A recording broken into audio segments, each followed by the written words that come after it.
Danielle and Mark Holloway were the golden couple of Willow Creek, successful, admired, and seemingly unbreakable. But when Danielle stumbled upon a hotel receipt buried in a pair of Mark's jeans, the perfect life she thought she had began to unravel. What started as quiet suspicion led her down a dark path of secrets, lies, and betrayal, until one day, Mark vanished without a trace. Behind closed doors, love turned to obsession, and obsession turned to murder. Danielle Holloway's life looked like something out of a lifestyle magazine. She had a thriving bakery that was often filled with the scent of fresh cinnamon rolls and vanilla cupcakes. Her husband, Mark, was one of the top real estate agents in their quiet North Carolina town. Their two children were well-behaved and active in school sports, and the family home, white-painted brick with dark shutters and a wraparound porch, looked like a postcard. To everyone who knew them, they were the model couple, the kind of people others looked at and quietly wished to be. Danielle had met Mark in college. She was studying culinary arts while he majored in business. They had clicked immediately. He had a confidence that drew people in, and she had a calming presence that balanced him out. They married young and worked hard to build their life from the ground up. She opened her bakery after years of saving every penny, and Mark made a name for himself by flipping homes and selling luxury properties. Their journey had its ups and downs, but Danielle believed they had built something solid, something real. That's why it was so strange when she found the receipt. It happened on an ordinary Tuesday afternoon. She was folding laundry in their bedroom, sorting socks and t-shirts while the local news played softly in the background. Mark had been out of town that weekend, supposedly attending a real estate conference 2 hours away. Danielle wasn't one to snoop, but as she reached into the pocket of his jeans, her hand pulled out a crumpled slip of paper. At first, she thought nothing of it, but as she smoothed it out, she felt a twist in her stomach. It was from a boutique hotel, not the chain where the conference was being held.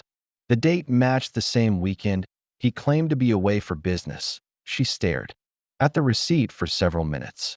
There was nothing explicit, no handwritten note, no second-guessed name, but something about it felt off. She reasoned with herself, as people do when they're not ready to face the truth. Maybe he'd just stopped there for lunch. Maybe there had been a mix-up with the hotel arrangements. Maybe it meant nothing at all. Still, a seed of doubt had been planted.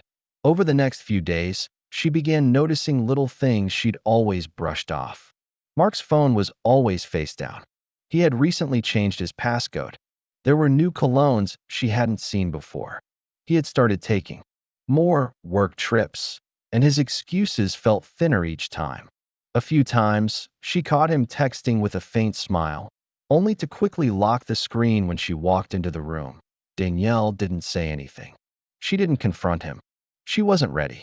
But in the back of her mind, the perfect life she had believed in started to fracture. Then came the second receipt. This time it was a restaurant bill, tucked into a bookmark left on the kitchen counter. 2 entrees, 2 glasses of wine, and a dessert shared. It was dated a weeknight. He claimed he'd been stuck at a client showing. The restaurant was intimate and expensive, the kind of place you go for romance, not business. Danielle felt a mix of nausea and cold rage. It wasn't the money.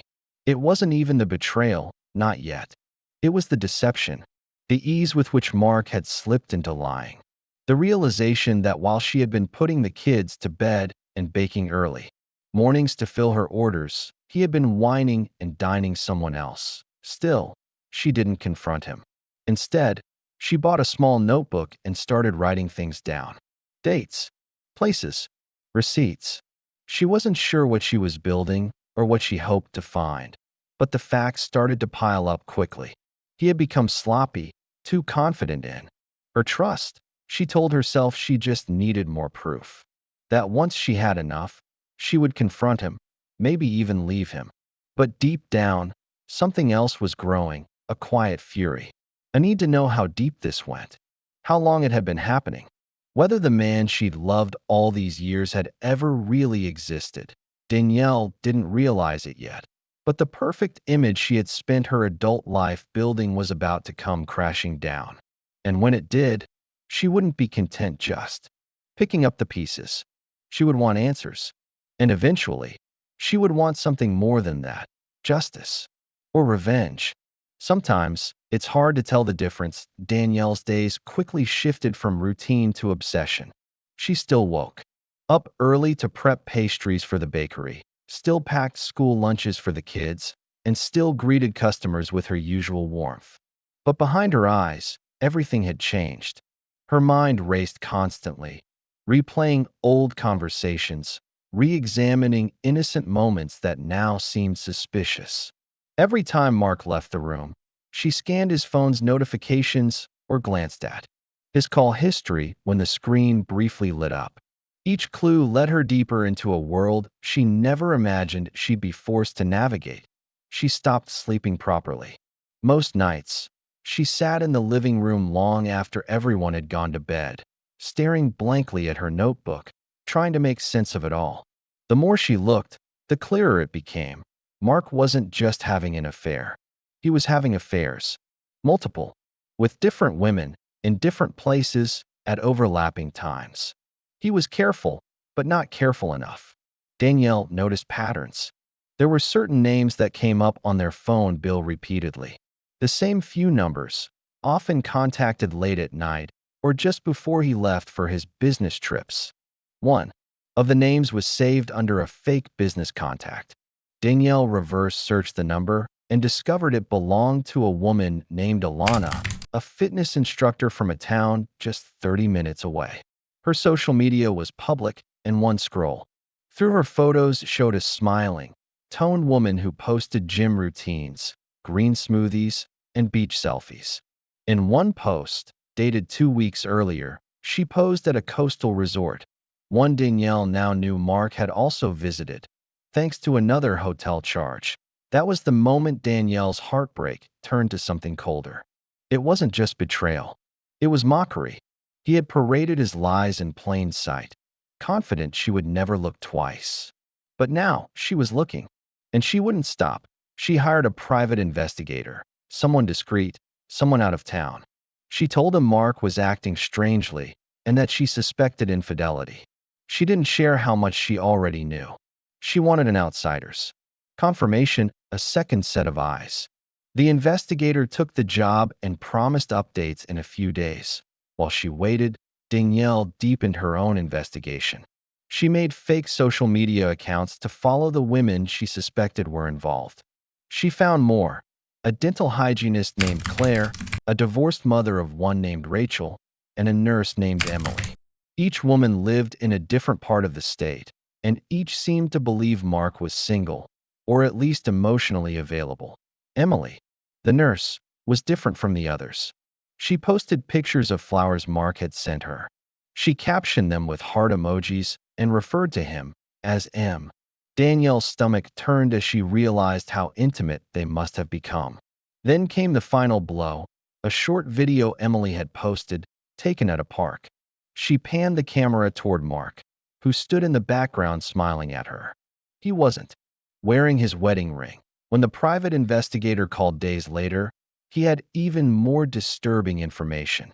Mark had proposed to Emily just weeks before. He'd told her he was in the process of ending things with a long-term ex. Emily was planning to move to Willow Creek to be with him permanently. Danielle felt the ground shift beneath her. He hadn't just betrayed her. He was trying to replace her. She didn't cry anymore. The tears had dried up. Instead, she felt something far more dangerous: resolve. Her hands stopped shaking. Her thoughts became clear. She realized she had a choice to make. She could confront Mark, expose his lies, and walk away. Or she could wait, watch, and plan. So she waited. And she planned. Danielle began collecting everything. She backed up phone records, printed screenshots, and kept copies of the receipts in a safe place. She stopped mentioning Mark to friends. She acted normal at home. She even made love to him, smiling as if nothing had changed, all while imagining the mask he wore every day slipping away, revealing the hollow man beneath. The worst part wasn't that Mark had cheated. The worst part was that he had smiled at her, kissed her, raised children with her, all while living a secret double life. And now, he was preparing to erase her completely. But Danielle wouldn't be erased. She wouldn't be another name he left behind. Mark thought he knew his wife. But what he didn't realize was that Danielle was no longer grieving. She was waiting. And very soon, she would stop waiting altogether. Mark Holloway disappeared on a quiet Friday morning in October. The sky was clear, the leaves had just begun to fall, and nothing seemed unusual. Danielle packed the kids' lunches, kissed them goodbye, and waved them off to school. Mark said he was going to look at a new property out near Lake Ellison, an old cabin that needed major renovations, but he claimed it had potential. He left around 9 a.m. in his SUV, wearing jeans, a flannel shirt, and his usual confident grin. It was the last time anyone saw him alive. At first, no one suspected anything was wrong. Mark often spent hours driving around for work, meeting clients in remote areas, or checking out properties off the grid. When he didn't come home that night, Danielle said she assumed he'd gotten caught up with a buyer or decided to stay overnight near the lake. She texted him a few times, then called. No response. By midnight, she began to worry, but not too much. This had happened before, she told herself. He would walk through the door the next morning with coffee in hand and some excuse about bad reception or last-minute meetings. But the next morning came, and Mark didn't return. Danielle made a public post on social media asking if anyone had seen him. She called his office. She contacted the police and filed a missing person report. She told friends and neighbors that she was terrified, that Mark would never just disappear like this, especially without telling her.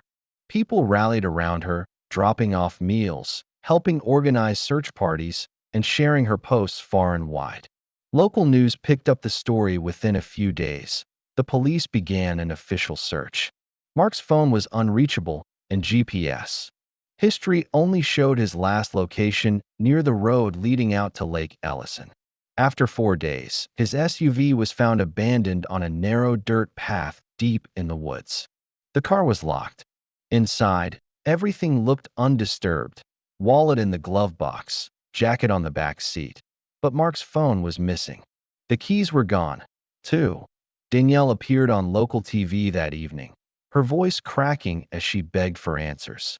Her eyes were red but dry. Her tone was soft and careful. She talked about how much Mark loved his kids, how he'd never leave them. The town believed her. They'd known her for years, bought cupcakes from her shop, watched her help organize school fundraisers. She looked like a woman devastated by loss.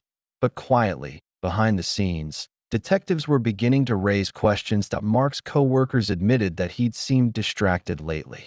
One of them mentioned hearing a strange phone call in Mark's office just days before he vanished. Raised voices, muffled threats, something about a lie being exposed. The private investigator Danielle had hired weeks earlier contacted the police anonymously, tipping them off to the possibility that Mark had been leading a double life. Investigators started to wonder, was Mark running from something? Or someone? Danielle didn't know that police had begun tracking her digital activity. They found the fake social media accounts. They uncovered the online searches, how to recover deleted messages, how to track someone's location without them knowing. How deep can you bury a body? They discovered the notebook she kept hidden under a loose floorboard. In the closet, meticulously detailed with dates, times, places, and names of Mark's suspected lovers. It was thorough, too thorough, and it painted a picture of a woman who had been collecting information not just out of hurt, but for something more. Despite the mounting suspicion, there was still no physical evidence. No witnesses. No sign of violence. With no body, there could be no crime. At least, not yet. The case stalled. Weeks passed. Mark's disappearance faded from the headlines. People moved on. Danielle returned to the bakery, kept things normal for the kids, and acted like a woman trying to survive the unimaginable. But she knew. She always knew. She knew exactly where Mark was. She knew he wouldn't be coming back. She knew that the plan had worked, almost too well. No one had seen her drive out to the woods that morning. No one had noticed her come back hours later, covered in mud, with trembling hands. She had cleaned everything, buried everything. Mark had vanished without a trace, or so she thought. What Danielle didn't know was that a single mistake, one she hadn't even noticed, was quietly waiting to surface. And when it did, the truth she thought she'd buried forever would come clawing its way back to light. It was nearly 4 months after Mark Holloway's disappearance when the truth finally began to surface. Winter had come and gone in Willow Creek, and the urgency of the case had long since faded. Most people assumed Mark had either run off with another woman or met with some kind of accident. With no body, no evidence, and no solid leads, the case had quietly slipped into the background. Danielle continued to live her life as normally as possible. She went back to the bakery, helped her children with their homework, smiled at neighbors, and hosted quiet Sunday dinners. To the outside world, she looked like a woman doing her best to heal. But behind closed doors, she lived in a constant state of alert. She had gotten away with it, or so she believed. But that belief was about to be shattered. One cold morning in February, a local hunter was walking through the wooded area on the far edge of Bent Creek County, about 20 miles from Willow Creek. He was looking for signs of deer when he noticed something strange along the base of a hill, part of a blue tarp poking out from under the forest floor. Curious, he pulled back some of the dirt and leaves. The smell hit him instantly. Within minutes, he had called the police. What they uncovered was a shallow grave. Inside was a badly decomposed body wrapped in plastic and cloth. Despite the condition, investigators found enough identifying details to suspect the remains belonged to Mark Holloway. Dental records confirmed it within a day. News of the discovery spread fast. It sent a shockwave through the town. Danielle was contacted immediately. The image of her crumbling as she received the call was heartbreaking to anyone watching. But detectives noticed something different. There was no visible surprise. No questions about how or where he was found. She simply asked, "So it's confirmed?" Before falling silent, the police returned to the scene. Forensics collected everything. In the dirt nearby, tire tracks were found, barely visible, but preserved enough to run comparisons. They didn't belong to Mark's SUV. The tread matched. A different vehicle entirely, one Danielle owned. The tires had been replaced just a month before, but photos from her mechanic shop provided the match. Then came the second piece of evidence. A single earring found near the burial site. Not Mark's, of course. It was small, silver, and identical to a pair Danielle was seen wearing in a Facebook photo just days before Mark's disappearance. The earring had fallen off unnoticed, buried beneath leaves and time, until winter. Winds uncovered it. The search of the Holloway home was swift. Police obtained a warrant and began combing through every inch of the house. Hidden inside a locked drawer in Danielle's office was a flash drive. On it were hundreds of files, screenshots, photos, recordings of phone calls, text messages, receipts. Everything she had compiled about Mark's affairs was cataloged with timestamps. It was obsessively detailed. But what caught investigators' attention was a photograph taken 2 days before Mark disappeared. It showed him standing near a wooded area beside their SUV. The woods were unmistakably the same as where his body had been found. Danielle had saved the photo, but had never deleted it. Forensic teams examined the Holloway SUV. Inside the trunk, beneath the floorboard, they discovered faint traces of blood, small, almost invisible to the naked eye, but enough to test. It matched Mark's DNA. Danielle had cleaned thoroughly, but not perfectly. The story came together quickly. Danielle had lured Mark to the woods under the pretense of seeing a property together. She had planned it well, timed it perfectly. The remote location, the shallow grave, the disappearing phone, all of it designed to erase him. And for a while, it had worked. But now the truth stood waiting, undeniable and heavy. Danielle was arrested at home 2 days later. She didn't resist. She simply asked if the children could stay with her sister. At the police station, she didn't confess. But she didn't deny much either. Her lawyer advised silence, and she followed that advice. But investigators already had everything they needed: motive, means, opportunity, and now, evidence. The perfect image Danielle had built so carefully over the years collapsed in an instant. The town watched in disbelief as she was led into the courthouse in handcuffs. Whispers turned to headlines. The grieving wife was now the prime suspect in a brutal, calculated murder. And the truth was far worse than anyone had imagined. The courtroom was packed on the first day of Danielle Holloway's trial. Local reporters filled every available seat, notebooks ready, cameras flashing outside the courthouse doors. Residents of Willow Creek came in droves, some out of curiosity, others out of disbelief. Many had known Danielle personally, bought cakes from her bakery, attended PDA meetings at her side, trusted her smile. Now, they stared at her as she sat quietly at the defense table, dressed in a plain navy blouse, hair pulled back neatly, face unreadable. The prosecution wasted no time laying out their case.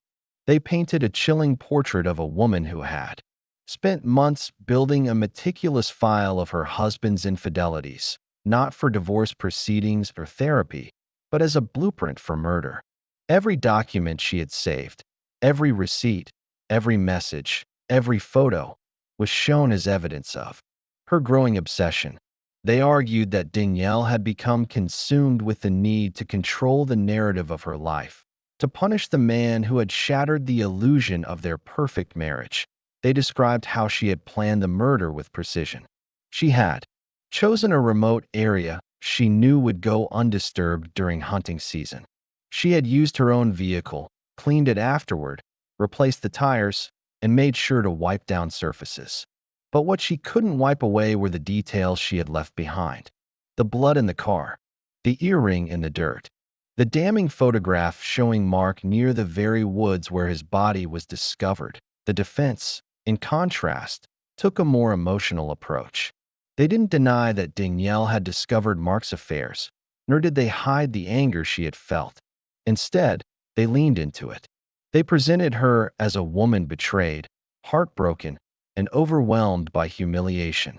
They argued that years of emotional manipulation and deceit had pushed her to a psychological breaking point.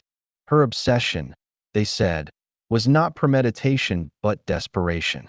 They pushed for a reduced charge, manslaughter, not murder, insisting there had been no plan, only a moment of rage and chaos. Danielle sat silently through most of the trial. She didn't cry. She didn't react to the images of her dead husband.